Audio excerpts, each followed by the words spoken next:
শহীদ শরীফ ওসমান বিন হাদী ভাইয়ের হত্যার পূর্বে চট্টগ্রামে দুই গ্রুপের সংঘর্ষের অজুহাতে আপ বাংলাদেশের চট্টগ্রাম মহানগরীর একজন বিপ্লবী সদস্য, যিনি জুলাই আন্দোলনের অন্যতম নেতা ছিলেন, তাকে হত্যা করা হয়।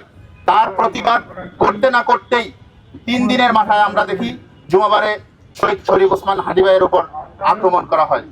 পরবর্তীতে আপনারা ইতিপূর্বে জেনেছেন এই মুসাব্বির ভাই শহীদ ওসমান হাদী ভাইয়ের জানাজায় বিপ্লবাত্মকভাবে শরীফ ওসমান হাদী ভাইয়ের শাহাদাতের বদলা নেয়ার অঙ্গীকার করেছিলেন। তারই ধারাবাহিকতায় আমরা দেখতে পাচ্ছি তাকেও এর মাধ্যমে যে কোনো অজুহাতেই হোক, যে কোনো সিস্টেম মাধ্যমেই হোক, তাকে নিহত শহীদ করা হয়েছে। আমরা দেখতে পাচ্ছি জুলাই আন্দোলনের সাথে সক্রিয় প্রত্যেক সদস্যকে কোনো না কোনোভাবে হয়রানি করা হচ্ছে।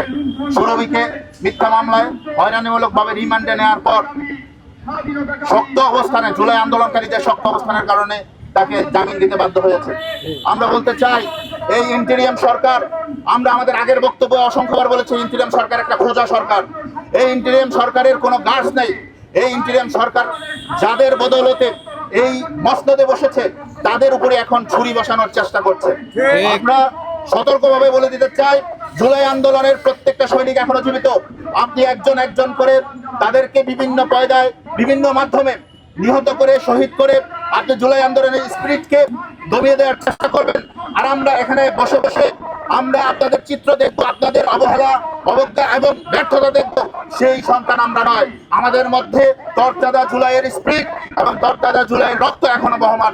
আমরা সাবধান করে দিতে চাই, মুসাব্বিরের হত্যার পিছনে যারা জড়িত এবং যে চক্রান্তের সাথে, এটা একটা দীর্ঘমেয়াদী চক্রান্তের অংশ বলে আমরা মনে করি, সেই অংশে যারা জড়িত প্রত্যেককে খুঁজে বের করে আইনের আওতায় এনে এই হত্যার বিরুদ্ধে শাস্তিমূলক ব্যবস্থা গ্রহণ করতে হবে।